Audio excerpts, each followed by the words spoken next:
Shalom Uvracha, dear sisters and brothers.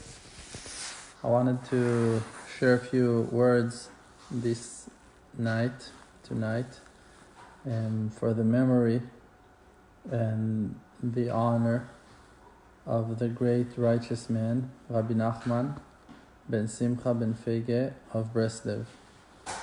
And the main reason why I want to respect him and to say those great words for his honor is because that with no doubt this righteous man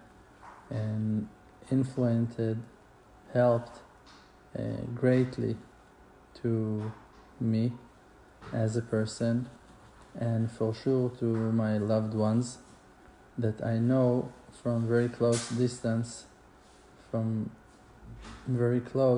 that his advice and his wisdom used us in many occasions, in many situations in our lives to pass and to go through difficulties and challenges that without his sensitivity and without his wisdom, I'm not sure that we would be able to cross and to handle them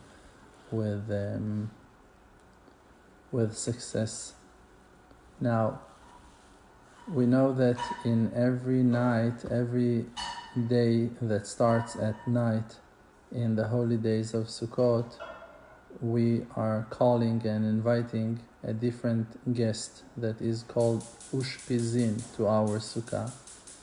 And in that night, that it is the night of the Hilula of Rabbi Nachman of Breslev, we are calling the Ushpizin Moshe Rabbeinu.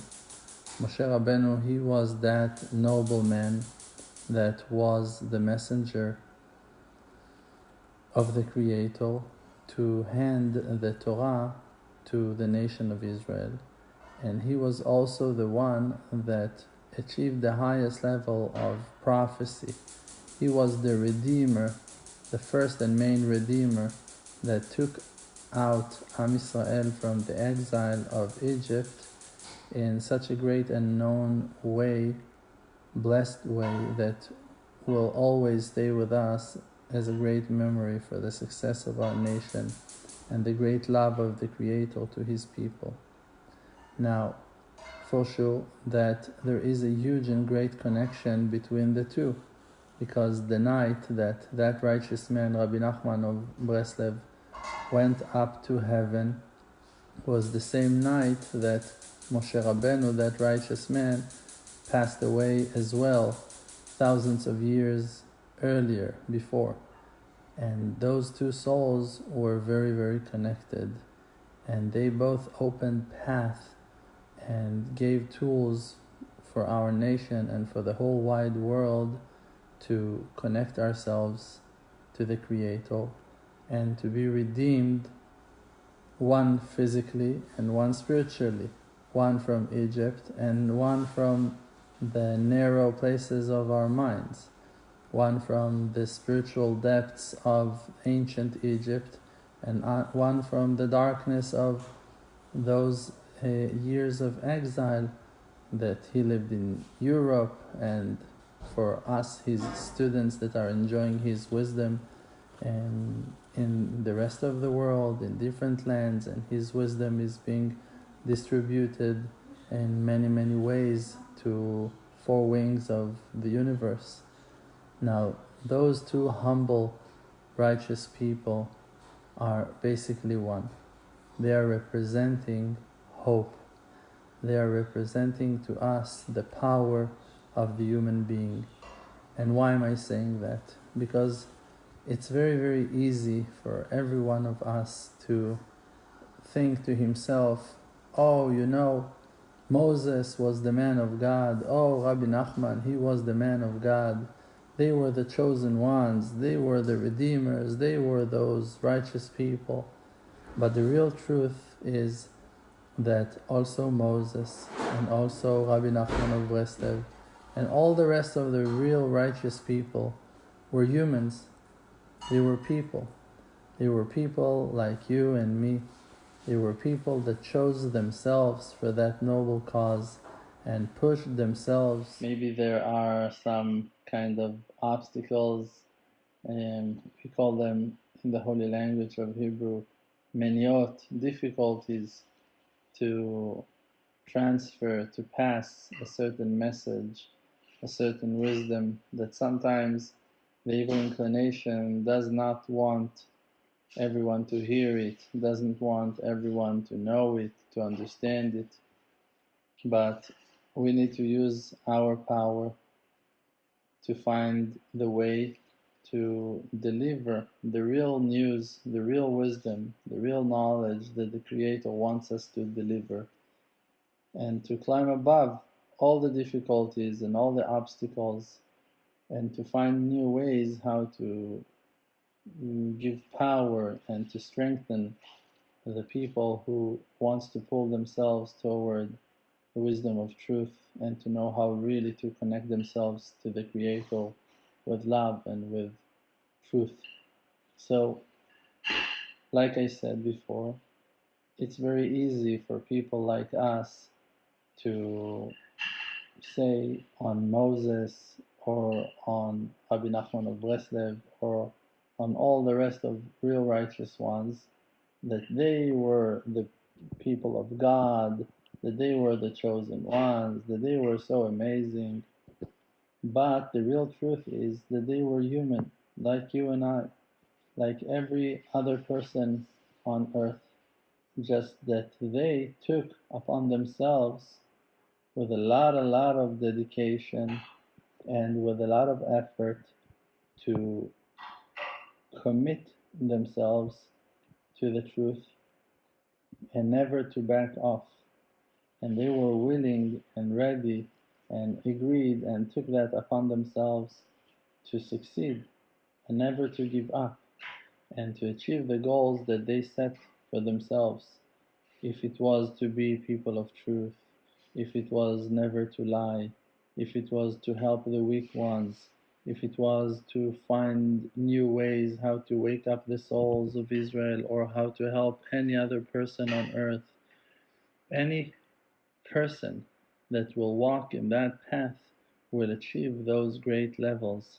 And we must understand that the Creator is standing and waiting for each and every one of us with open arms, like the verse is saying, "Ki yado petucha lekabel shavim," that the Creator's hand is open to accept those ones who wants to come back to Him. And we need to believe in His kindness, in His endless love, that all the opportunities are open and all the options are suggested for us to grab them, to hold them, and to follow the light of the real righteous ones, and by that to achieve their levels. Like that Moses said to his people that they will be able to receive the Torah, and it was so hard for them to believe in that because they felt themselves, oh, we're so poor, we came from 49 gates of impurity, of contamination, how can we achieve it? And Moses told them, it will happen, don't worry, follow me, Hashem will help us. And they saw results, they saw that really the Creator made all the wonders that Moses promised them. And Rabbi Nachman of Breslev as well said, I can make you to be like me completely, just if you will want. And if you want, there is nothing that can stop you. And you need to want.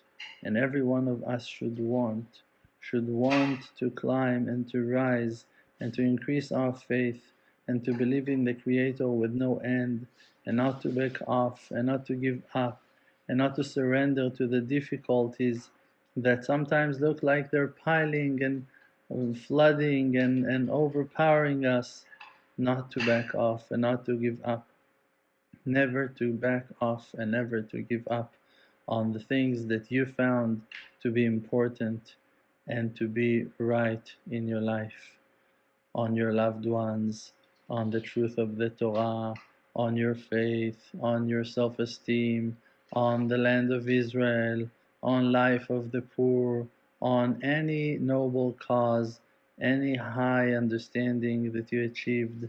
that you realize that is important for you and that is a purpose for you in life, not to back off from achieving it completely and succeeding in achieving it and making it happen in the world, and to remember that people depends in your faith in yourself, and that people needs you to climb and to succeed and to achieve the heights, and that people want you to get over and above all your obstacles for them to enjoy your wisdom and your knowledge and the treasures that been given to you.